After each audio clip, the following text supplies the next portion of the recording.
अस्सलाम वालेकुम। कैफ और आज के लेक्चर का आगाज़ करते हैं। Lecture number 76 begin with 99 beautiful names of almighty Allah. इस लेक्चर में हम अपने टेस्ट नंबर 5 की डिस्कशन करने जा रहे हैं। जो टेस्ट है आप अपने सामने रखें, अगर नहीं है किसी के पास है तो शेयर करें, नहीं है तो फिर इधर देखें जी, तो फिर इधर देख लें जिनके पास नहीं है। Test number 5, answer all 6 questions, answer in black pen only. Discussion की तरफ चलें। Question number 1, in the light of the contract act 1872 narrate the difference between innovation and alteration. अच्छा, इस टेस्ट का हमारा सिलेबस क्या था? चैप्टर नंबर 6 और चैप्टर नंबर 7। तो डिफरेंस क्या है इनोवेशन और अल्ट्रेशन में? कौन बताएगा? बड़ा तो है, हाँ डिफरेंस तो बड़ा है, सही कह रहे हैं। कौन बताएगा दोनों में डिफरेंस क्या है? इनोवेशन किसे कहते हैं? मुझे याद आ रहा है कि ये टेस्ट नंबर, बल्कि नहीं, असेसमेंट में भी ये सवाल टेस्ट हुआ था। असेसमेंट में भी हुआ था ये सवाल। इसने पूछा था कि मैं सारे बता दो, हुआ था ना? तो बता दें कि अल्ट्रेशन क्या है और इनोवेशन क्या है, और दोनों में डिफरेंस क्या है। डिफरेंस उसने पूछा है कि डिफरेंस क्या, बीच में लाइन लगा के इधर इनोवेशन और इधर अल्ट्रेशन लिख के बता दें। इतने डिफरेंसेस हैं इनमें, या सिर्फ ऊपर जो है वो इनोवेशन लिखें, नीचे अल्ट्रेशन लिखें। 3 नंबर के साथ है, इसमें कोई ज़्यादा इसके वो पॉइंट नहीं भर रहे कि हम बुलेट्स बनाएं और बीच में लाइन ड्रॉ करें और इस तरफ इनोवेशन लिखें उधर अल्ट्रेशन लिखें। इसकी ज़रूरत नहीं है। ऊपर इनोवेशन की हेडिंग दें, इनोवेशन की डेफिनेशन लिखें और फिर उसके बाद नीचे अल्ट्रेशन लिख लें। अब इनोवेशन किसे कहते हैं? Novation, new contract establish in place of old contract. और इनोवेशन है तो उसमें पार्टीज क्या होगी? चेंज हो सकती है, मे भी चेंज, जरूरी नहीं है कि चेंज हो। अच्छा, क्या जो इससे पहले इनोवेशन से पहले वाला कॉन्ट्रैक्ट था, क्या पार्टीज वही परफॉर्मेंस डिमांड कर सकती है? इनोवेशन में वो नहीं कर सकती, क्योंकि वो कॉन्ट्रैक्ट खत्म हो गया है। अब नया कॉन्ट्रैक्ट है, तो जो पुराना कॉन्ट्रैक्ट है वो खत्म हो गया, उसको डिमांड भी नहीं कर सकती पार्टी। और अल्ट्रेशन में क्या है?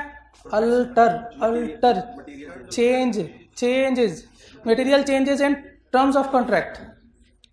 अब सिर्फ कॉन्ट्रैक्ट के टर्म्स में चेंजेस हुई है, पार्टीज भी वही है और कॉन्ट्रैक्ट के टर्म्स में चेंज हुई है, लेकिन बाकी मामला जो है वो वैसे के वैसे ही हैं। तो बस सिर्फ ये डेफिनेशन के हद तक इसने पूछा है, ये point.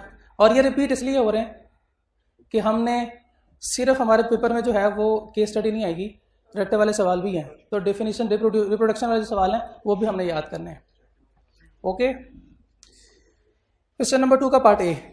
On 19 January 2022 PF agree to supply 500 kg of strawberries to NIL. 19 जनवरी को पीएल ने एग्री किया है कि वो 500 kg ऑफ स्ट्रॉबेरीज एनआईएल को सप्लाई करेगी on 15 Feb 2022 at a discounted price to be paid in advance. NIL agreed to the condition and paid the amount to PF in advance on 20th Jan 2022. 19 जनवरी को वो कह रहा है कि मैं आपको इतनी पेमेंट करूंगा, यानी स्ट्रॉबेरीज डिलीवर करूंगा 15 फेब को, लेकिन अगर आप मुझे एडवांस पेमेंट करते हैं तो उस केस में कहता है ठीक है। तो 20 जनवरी को अगले दिन जो है वो पेमेंट लेकर आया। आगे देखते हैं वो क्या कहता है। NIL had a plan to introduce strawberry flavored milk in March 2022। अब वो अपनी प्लानिंग में है कि मार्च 2022 में मैं स्ट्रॉबेरी फ्लेवर्ड मिल्क जो है वो इंट्रोड्यूस करूंगा। ये डेट आ गई ऑन 15 फेब, जिस डेट में उसने कहा था कि मैं आपको डिलीवर करूंगा। PF fail to deliver the strawberries to NIL। उसने डिलीवर नहीं की, माजरत कर ली कि माजरत है यार, मैं नहीं कर सका। Under the provision of contract act discuss the remedies available to, जिसको चीज़ें डिलीवर करनी थी,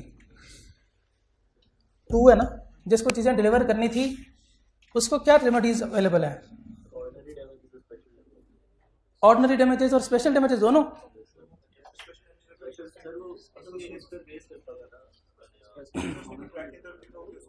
स्पेसिफिक परफॉर्मेंस है, 7 डैमेजेस ले लें, स्पेसिफिक परफॉर्मेंस ले लें। नहीं, लिखना क्या हमने, क्या प्रोविजन क्या बनेगी इसकी? रिलेवेंट लीगल प्रोविजन क्या लिखनी है हमने इसकी? रिलेवेंट लीगल प्रोविजन क्या लिखनी है हमने? टेस्ट अटेम्प्ट किया है ना, कुछ तो लिखा होगा, तो जो लिखा है टेस्ट में लिखा है वही बता दें। तो ये तो आपको याद होना चाहिए ना कि हमने पीछे क्या पढ़ा हुआ है, मैंने क्या लिखा था। आप इसका मतलब आप रिवाइज नहीं करते, कब करेंगे फिर? शुरू करना है ठीक है। अच्छा, इसकी रिलेवेंट प्रोविजन बनेगी कि time is essence of contract. जब उसने कह दिया कि मार्च 2022 में वो प्लान कर रहा है कि स्ट्रॉबेरी फ्लेवर्ड मिल्क इंट्रोड्यूस करवा रहा है, तो इसकी उसने बताया हुआ है ना, तो ये कंपनी है बड़ी कंपनी, वो प्लानिंग नहीं कर सकती? कर सकती है ना, तो प्लानिंग के मुताबिक चलेगी। सेक्शन का प्लान होता है ना कि सेक्शन में कितने लेक्चर होंगे, किस तरह को, कितने हमने पढ़ाने हैं। तो क्या हम ये कहते नहीं कि इसको छोड़ो, पहले जो आपने प्लान किया वो बताएं? तो आपने तो पढ़ना है नहीं, तो जो हमने प्लान किया उसके मुताबिक तो चलेंगे ना। तो ये हमारी प्लानिंग है, इसी तरह ये कंपनी की प्लानिंग है। ठीक है, कंपनी ने इसको प्लान किया हुआ है। अब जिस डेट पे उसने कहा कि मुझे इस डेट को चाहिए, एग्जाम्पल चेंज कर लेते हैं, हमारे पास एग्जाम्पल की कमी है। उसने बताया कि मैं 15 फ़रवरी को आपको डिलीवर करूंगा।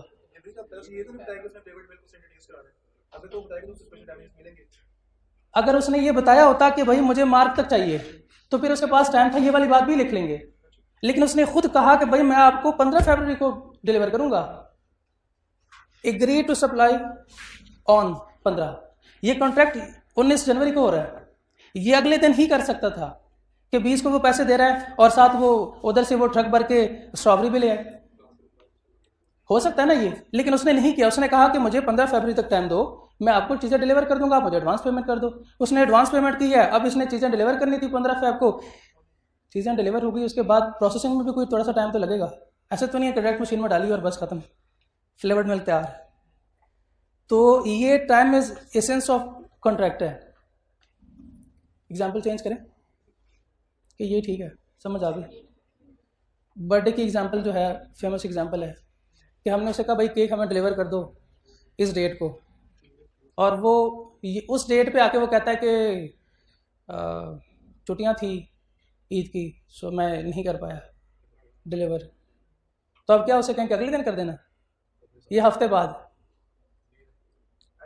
एक्सेप्ट फिर भी कर सकते हैं ना, हफ्ते बाद भी कर सकते हैं, अगले दिन भी एक्सेप्ट कर सकते हैं। अगर हम चाहें तो एक्सेप्ट कर सकते हैं, चाहे तो ना करें, इसको रिसेंड कर दें।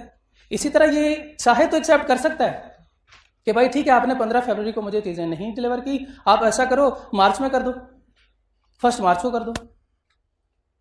तो ये time is essence of contract है और टाइम भी मेंशन है 15 फरवरी, और उसने चीज़ें डिलीवर नहीं की, तो ये वॉइडेबल है at the option of agreed party NIL. वो चाहे तो इसको एक्सेप्ट करे, चाहे तो इसको रिसेंड करे, और वो डैमेजेस भी क्लेम कर सकता है अगर वो इसको एक्सेप्ट करता है। तो उसके लिए क्या रिक्वायरमेंट है? पहले नोटिस देना पड़ेगा उसे। At the time of acceptance उसे बताना होगा इसे कि भाई मैं इसको एक्सेप्ट तो कर रहा हूँ, लेकिन मैं ये डैमेजेस भी क्लेम कर रहा हूँ, ये मैं डैमेजेस क्लेम करूंगा, ये भी आपको पे करना है। ठीक है, कोई इशू इसमें? बी में वो कह रहा है कि what would be your answer if PF offers to deliver only 300 kgs of strawberry to NIL on the due date। उसने एग्री किया था कि वो 500 kg ऑफ स्ट्रॉबेरी डिलीवर करेंगे, लेकिन अब वो 300 kgs ऑफ स्ट्रॉबेरी डिलीवर कर रहा है। परफॉर्मेंस कंप्लीट होनी चाहिए for all, tender must be for whole application and not for part of application. ठीक, अगर है तो फिर इस केस में क्या उसे बताएंगे आगे? Voidable eight the option of NIL है, तो ये वैलिड टेंडर ही नहीं है। एग्जैक्टली ये एन वैलिड है, ये वॉइड है, ये वैलिड टेंडर ही नहीं है। वो एक्सेप्ट करना चाहे 300 kg ऑफ स्ट्रॉबेरी को, तो एक्सेप्ट क्या कर सकता है? क्यों नहीं कर सकता जी? ये against essentials of valid acceptance है या ऑर्डर ऑफ परफॉर्मेंस। ठीक है, तो इसमें जो है वो इनवैलिड टेंडर है, पार्ट ऑफ परफॉर्मेंस को वो एक्सेप्ट कर रहा है, जबकि उसे ऐसा नहीं करना चाहिए। ये सवाल क्लियर? ओके, कोई कंफ्यूजन? कोई कंफ्यूजन?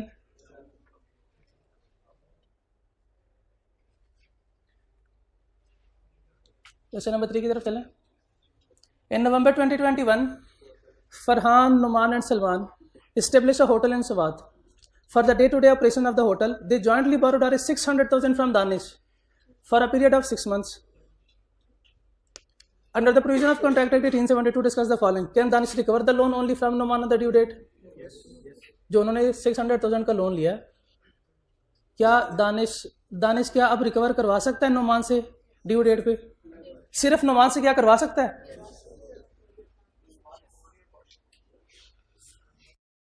करवा सकता है। ये कौन सा केस है? Liability in case of joint promisor. हमने 2 नंबर के लिए प्रोविजन लिखने की जरूरत तो नहीं है, लेकिन केस को भी तो थोड़ा सा उसने सीधे ही बता दिया कि इसे पैसे ले रहा है, तो केस के ब्यूटिफिकेशन के लिए हमने एक लाइन तो लिखनी है ना, तो इसको कैसे ब्यूटिफाई करेंगे अपने प्रोविजन से? मूलबूटी बना के बताए ना, कोई लाइन, कोई कुछ बोले। सुना है जब वो बोलो है तो बातों से बोले यार, बोले यार। ऑल जॉइंट प्रोमिजर हाँ जी are severally and jointly liable. Even single promisor is liable for whole of the obligation. However, अगर वो कंप्लीट पे करता है यानी अपने शेयर से ज़्यादा करता है तो वो दूसरे प्रोमिसर हैं उनसे फिर रिकवर करवा सकता है, यानी वो क्लेम कर सकता है कि भाई मैंने एक्स्ट्रा अमाउंट पे किया है, लिहाजा आप मुझे जो एक्सीडिंग अमाउंट है वो मुझे पे कर दें। B. Can Danish recover the loan if Farhan, Noman and Salman die before the due date?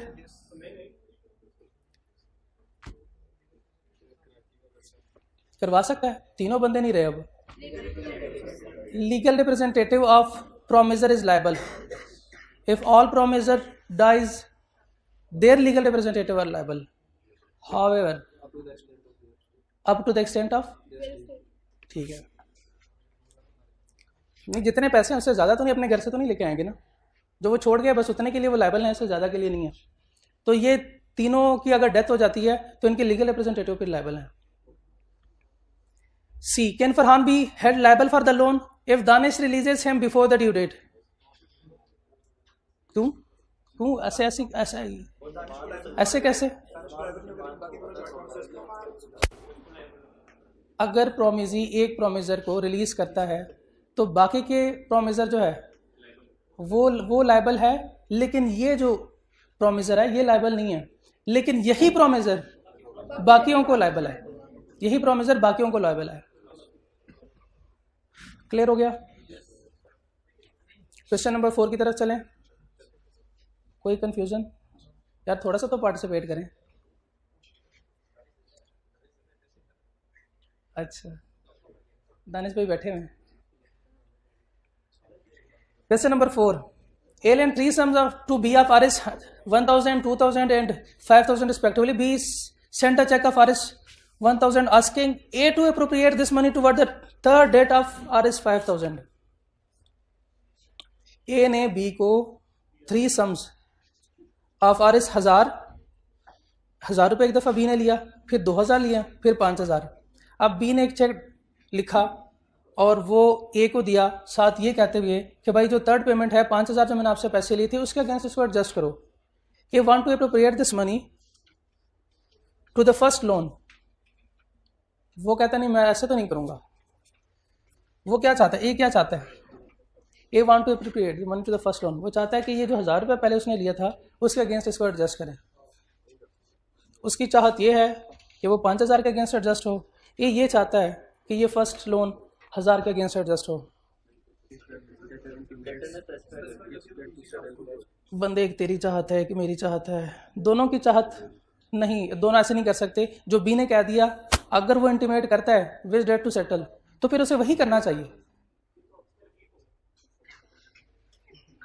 तो उसे वही करना चाहिए। अब ए जो है खुद से नहीं कर सकता इसके पोर्शनमेंट, तो जो बी ने कह दिया तो उसे वही करना पड़ेगा। लिहाजा इस पर ऑर्डर उसे 5,000 का अगेंस्ट इसको एडजस्ट कर लेना चाहिए, नॉट अगेंस्ट 1,000। अगर वो ऐसे करता है तो ये गलत अपोर्शनमेंट है।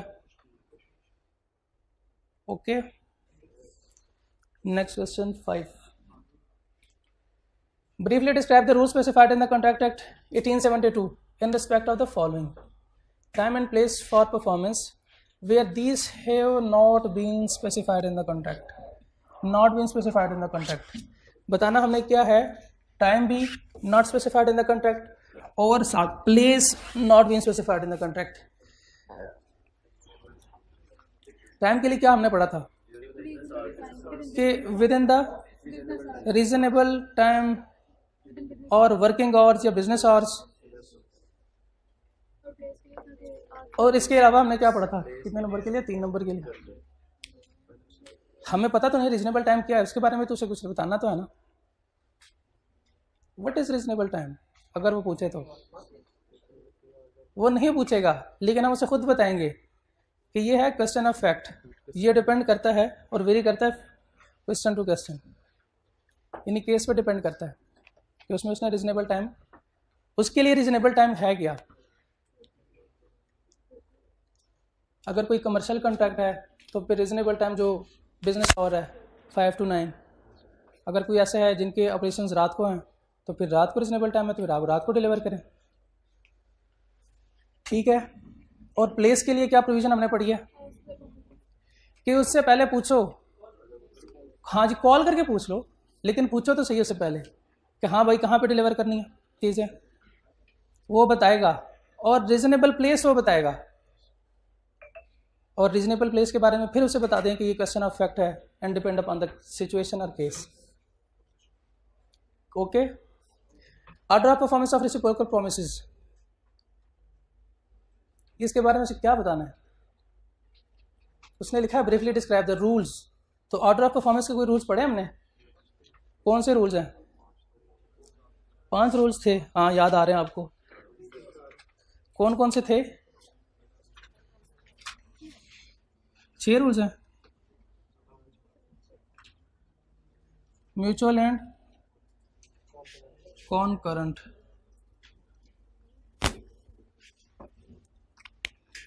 म्यूचुअल मीन्स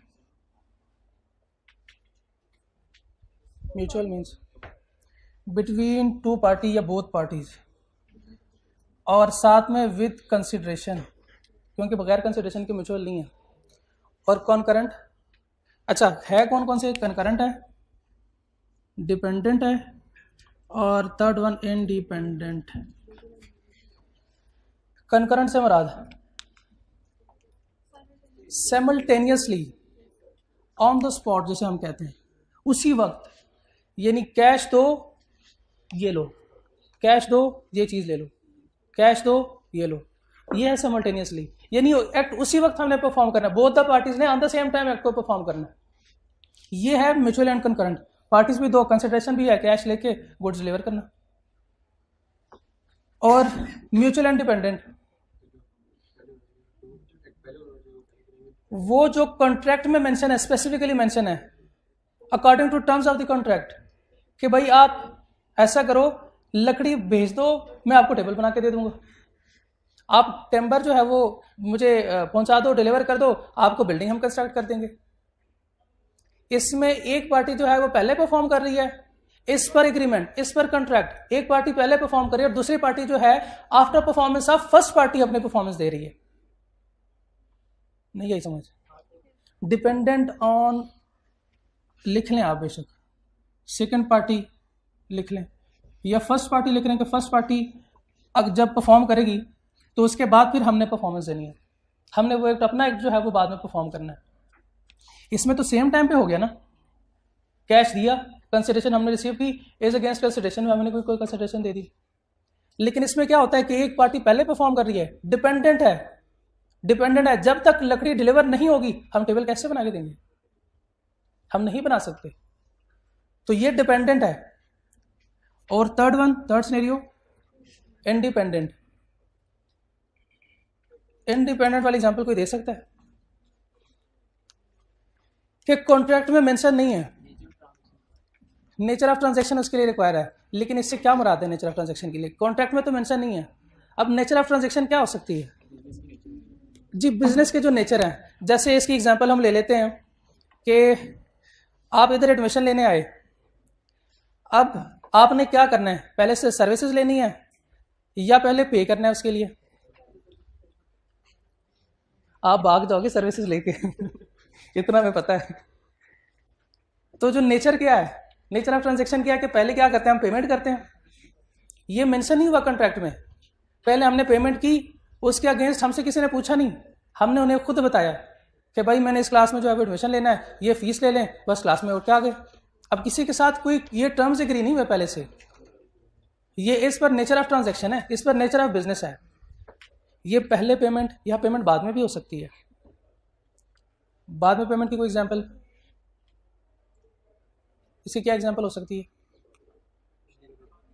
बिजली का बिल बाय डिफॉल्ट है कि हमने पेमेंट बाद में करनी है, और ये नेचर ऑफ ट्रांजैक्शन है। कोई कहीं पे प्रीपेड है इलेक्ट्रिसिटी, पोस्टपेड है ना, इलेक्ट्रिसिटी प्रीपेड नहीं है, पोस्टपेड है, तो बाद में हम पे करते हैं। ये नेचर ऑफ ट्रांजैक्शन ऐसी है कि वो हमें हमारे पास नहीं आते कि भाई आपने जो है वो पेमेंट करनी है, ये हमने करनी ही करनी है। ठीक हो गया।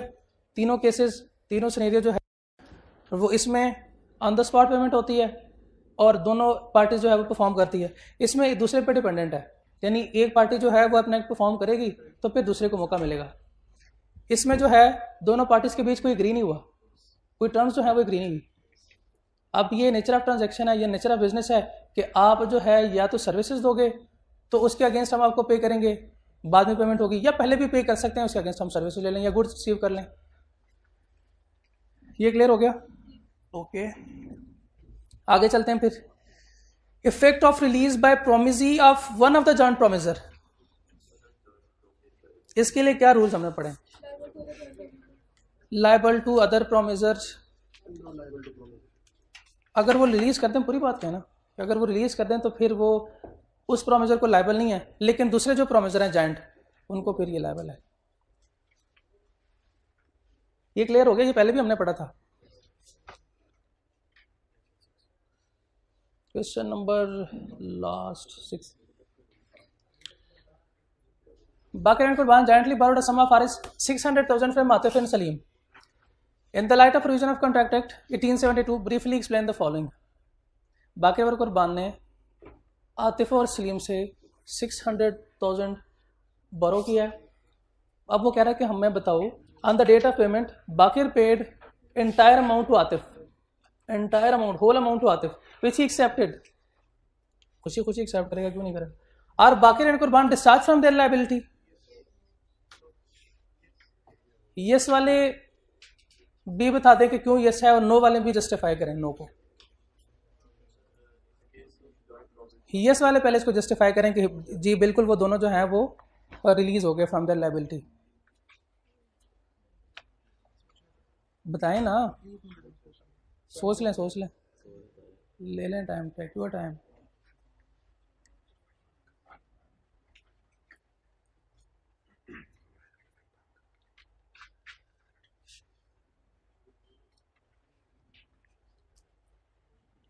सोच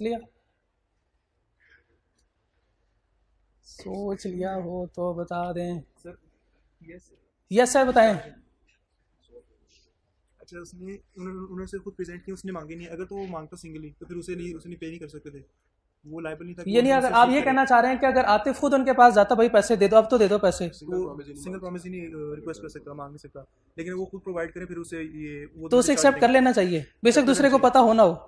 वो एक्सेप्ट करेगा तो फिर वो पैसे लेके तो वही चला जाए, वो तो फिर उसे लायबल होगा ना दूसरे को। वो खुद मांग नहीं सकता, लेकिन उससे अगर पे करे तो वो हो सकता है, तो वो हो सकता है। अच्छा, ये तो यस वाले थे, और कोई है यस वाला? नो वाले जस्टिफाई करें अपने जवाब को।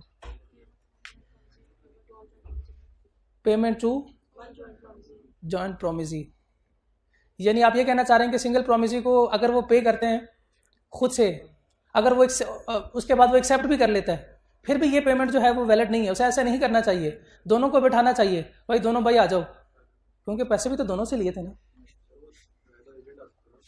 एजेंट आ सकता है, आतिफ जो है वो सलीम का एजेंट आ जाए कि मैं सलीम का भी एजेंट हूं और मैंने भी पैसे दिए थे।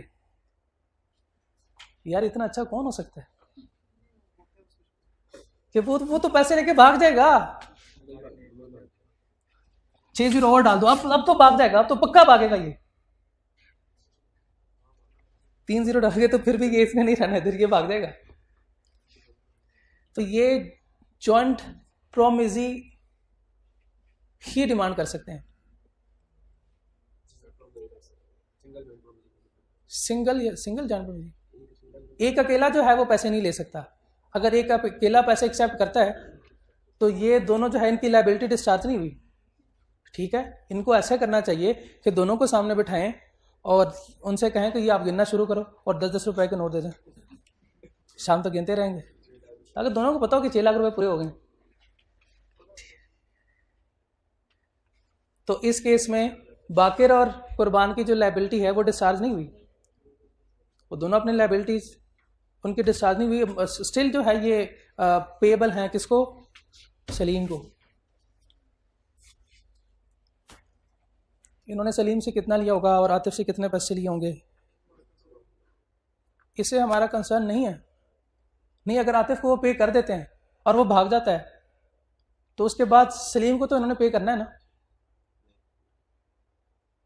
इन्होंने करना है पे, स्टिल पे करना है, वो स्टिल लायबल हैं। हम यही तो पढ़ रहे हैं यार कि उनकी लायबिलिटी डिस्चार्ज नहीं हुई, भाई यही है।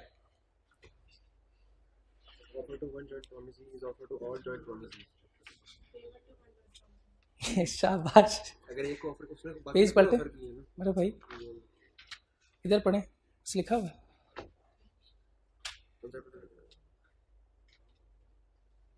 an offer to one of several joint promises has same effect as to offer to all of them.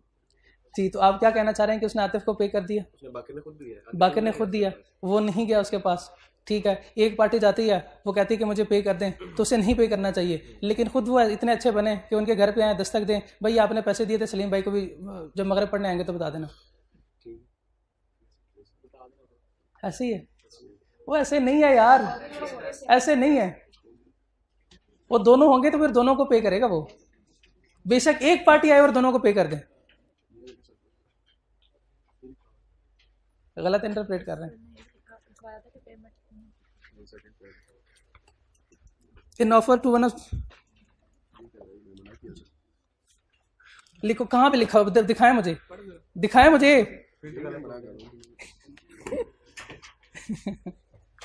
नहीं, वो दोनों नहीं कर सकते। वो बाकिर जो है, अगर 100% अमाउंट, एंटायर अमाउंट बाकिर पे करे ना, सिर्फ बाकिर, ठीक है, कुर्बान पे ना करे, कुछ भी पे ना करें, लेकिन दोनों को करें, फिर दोनों डिस्चार्ज हो गए अपनी लायबिलिटी से, दोनों फारिग हैं, दोनों अब मजीद उसको कोई पेमेंट नहीं करनी पड़ेगी किसी भी पार्टी को।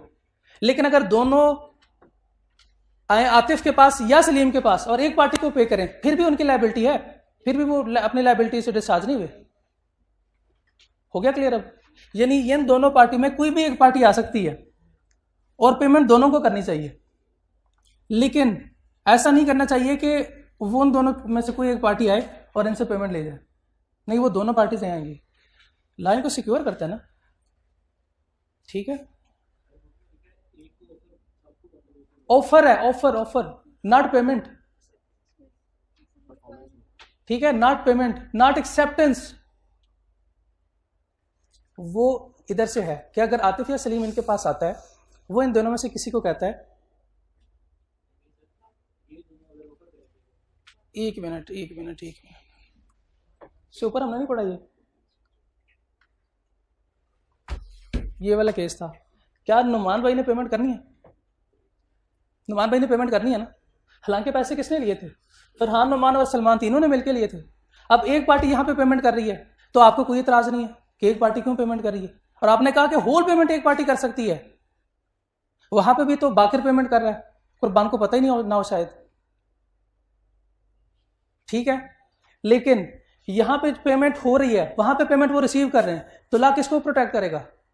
रिसीवर को या पेमेंट पेएबल को? पे कर रहा है रिसीवेबल को, क्योंकि ये भाग सकते हैं। अब पेमेंट वाला कहीं नहीं भाग सकता, वो एक भाग जाएगा दूसरे को पकड़ लेंगे, दूसरा भाग जाएगा तीसरे को पकड़ लेंगे। नहीं, कंसेप्ट क्लियर हुआ? नहीं, देखें, मैं कोशिश करता हूं आसान भाषा में समझाऊं। फरहान, नुमान एंड सलमान तीनों ने मिलके जो है वो दानिश भाई से पैसे लिए। पार्टी एक है, सिर्फ इनसे पैसे लिए हैं। अब इन तीनों ने जो पैसे लिए हैं, दानिश किसी के पास भी जा सकता है, दानिश अकेला बंदा है, वो किसी के पास भी जा सकता है पैसे लेने। अब अगर इनसे इनको 1 लाख मिल जाता है, इनसे 3 लाख मिल जाता है, इनसे 2 लाख मिल जाता है, तो इसको कोई इतराज़ नहीं है, यह है, नहीं होना भी नहीं चाहिए, क्योंकि 6 लाख उसे मिल गया। दानिश भाई चले गए सलमान भाई के पास, इनके पास, इनको देखा कि यार गाड़ी गोड़ी रखी हुई है उन्होंने, तो इनके पास पैसे होंगे, तो ये इनके पास चले गए, भाई मुझे 6 लाख दो, आप ही दे दो मुझे पूरे पैसे, मुझे ऐसे ज़रूरत है अभी। तो इन्होंने 6 लाख रुपए दे दिए हमें दानिश भाई को, ये खुशी खुशी घर आ गए। अब होल पेमेंट इन्होंने किया है तो ये इनसे रिकवर करवा सकता है, इस बात पे भी आपको कोई इतराज़ नहीं। समझ आ रही है ना बात इधर तक? अच्छा, अब अगर ये पार्टी, इसको चेंज कर लें हम, दानिश ने पैसे लिए होते हैं इन तीनों से, और ये बंदा दानिश के पास आया और कहा कि मुझे 6 लाख रुपए दो, इसने इसको 6 लाख रुपए दिए, शाम को मगरिब पढ़ के ये आ रहा था दानिश भाई के पास, भाई मुझे भी पैसे चाहिए तो आप मुझे पैसे दो। अब इसको तो नहीं पता कि सलमान ने 6 लाख रुपए पूरा ले लिया वापस, और ये अब दुबई बैठा हुआ है, शाम तक पहुंच गया, ठीक है। उसके बाद फिर ये ऐसा पढ़ के ये आ गया, मुझे भी पैसे चाहिए, पैसे दिए थे मैंने, मेरा हक है, मुझे दें, पैसे दें। यहां तक बात समझ आ रही है? अगर ये बंदा तीनों को बिठाएं और 6 लाख उनके सामने रखें कि जिसने जितना पैसे दिए थे वो अपने पैसे ले लें, जिसने जितने दिए थे वो ले लें, अपना अपना हिस्सा ले लें और जाएं घर, तो फिर क्या किसी को एतराज होगा इन तीनों में से? नहीं होगा ना, क्योंकि अगर इसने 2 लाख दिए, इसने 3 लाख और इसने 1 लाख दिया, तो अपना हिस्सा उठाएंगे और बस चल सो चल घर। ना इसको कोई इतराज, ना इन 3 पार्टीज को कोई इतराज।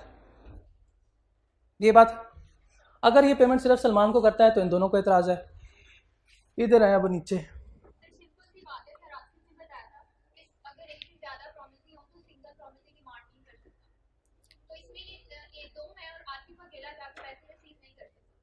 ये बात इनको समझ नहीं आ रही, यही बात है। आप बिल्कुल सही कह रहे हैं, किताब में तो यही लिखा हुआ है कि वो अकेला जाके पेमेंट रिसीव नहीं कर सकता, लेकिन इनका सवाल यह कि सर क्यों नहीं कर सकता जब वो खुद देने आ रहे हैं और ये एक्सेप्ट भी कर रहा है। तो मैं इनको तब से यही समझाने की कोशिश कर रहा हूँ, देखें ये एक्सेप्ट कर तो रहा है, एक्सेप्ट करने के बाद अगर इन्होंने दूसरे को पैसे नहीं दिए अपने साथी को, यानी सलीम को, तो फिर सलीम तो फिर गया, उस बेचारे का क्या कसूर है? उसको पैसे क्यों नहीं मिलने जब उन्होंने खुद पैसे दिए थे? ठीक है, उस केस के साथ हमने रिलेट किया, पेमेंट रिसीव भी की है और जो रिसीवेबल था उनके भी हमने राइट्स देख लिए। नंबर 2 1 क्लियर हो गया?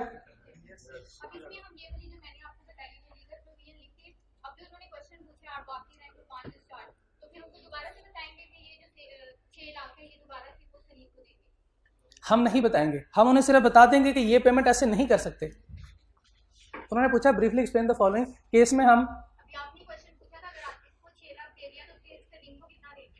जी, मैंने सिर्फ पूछा था कि अगर आतिफ को, जब इन्होंने कहा ना कि वो इनको दे सकता है, तो फिर मैंने कहा ठीक है, आतिफ को तो पैसे मिल गए, अब सलीम को क्या देने उन्होंने?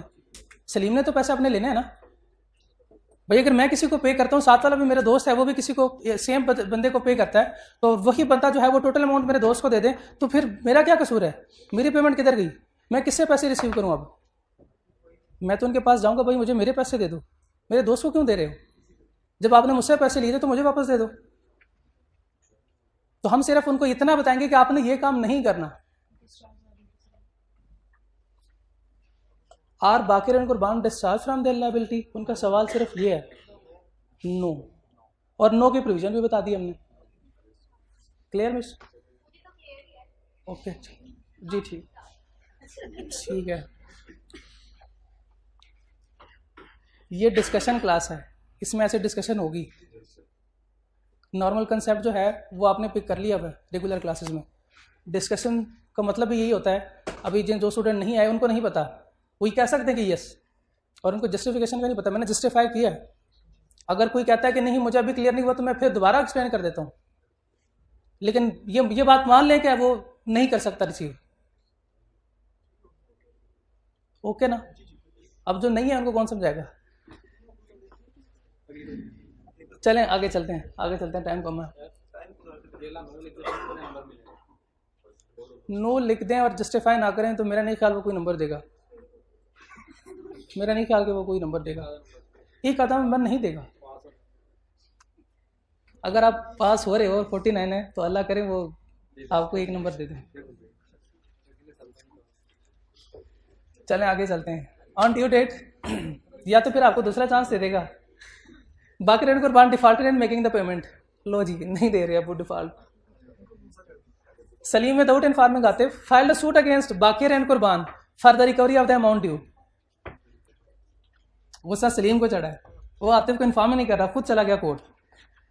Will Salim succeed in his case? Can not demand performance. अब यहाँ पे दोनों मिलके करेंगे, वहां पे कह रहे थे एक ने पैसे ले लिए तो बस ले लिए। अच्छा ठीक है, हाँ दोनों मिलके क्लेम करेंगे, सूट फाइल करेंगे तो फिर ही हो सकता है। एक बंदा अकेला नहीं जा सकता। रीजन हमारे लॉ ने नहीं बताया शायद। दूसरा लेके सलीम को पता ही ना हो, दूसरा लेके भाग गया हो। नहीं, उसने कह दिया कि वो ये डिफॉल्टेड का लफ्ज़ इसने यूज़ किया। ये बाकी उनको बॉन्ड डिफॉल्टेड उसने दिया नहीं, इसके पास कुछ है नहीं देने को, उसने क्या लिया होगा।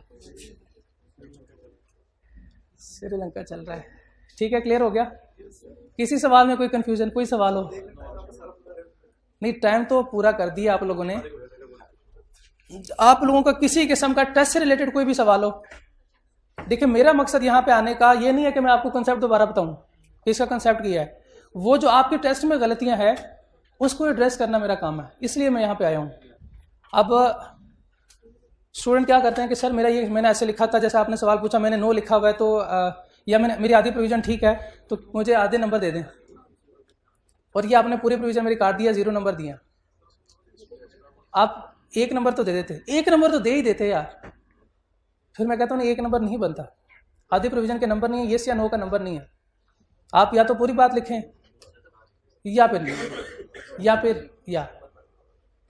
फिर याद करके दोबारा लिख लें पेपर में जाके, तो ये हो सकता है।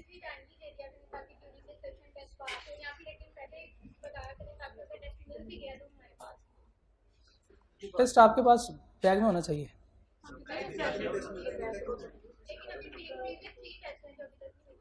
टेस्ट चेक हो के नहीं मिला आपको? ठीक है,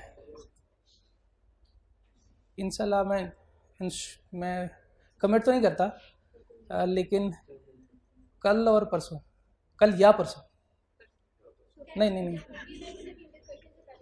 डिस्कशन से पहले। ये तो आपको मिल चुका ना टेस्ट पर जी, ठीक है। नहीं, डिस्कशन अक्सर हमारी लेट होती है, आपको पता है। तब तक आगे अगले भी 2-3 टेस्ट आपके पास होने भी चाहिए। ठीक है, किसी का कोई सवाल टेस्ट से रिलेटेड?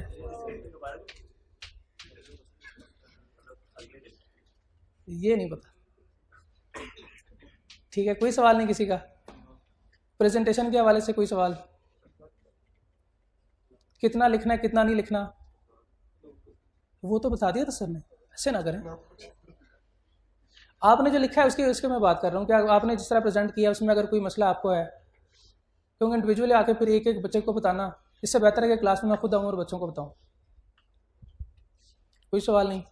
आप कैसे नंबर जो है वो लिखते हैं वो इधर लिख लिया करें, टॉप पे जहाँ पे जगह बनी होती है, इधर बीच में नहीं, नंबर देख के ऐसे। और क्या बात है कोई? हाँ, रिलेवेंट लीगल प्रोविजन वैसे भी आप ब्लैक पेन यूज़ करते हैं। हर क्वेश्चन का पार्ट अलग अलग सॉल्व करना है, ये डिपेंड करता है। आपने देखना है कि क्वेश्चन जो है वो कैसा है। जैसे अब ये 2 नंबर के लिए, 3 नंबर के लिए, 2 नंबर के लिए, और एक ही सिचुएशन से अगर वो रिलेट कर रहे हैं तो फिर आप ना लिखें।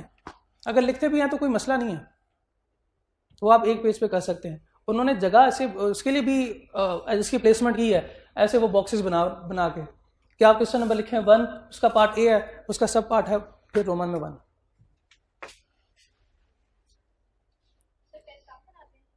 टेस्ट सर बनाते हैं। ओके, कोई सवाल? फिर ठीक है, फिर इजाज़त है। ठीक है जी, अस्सलाम वालेकुम।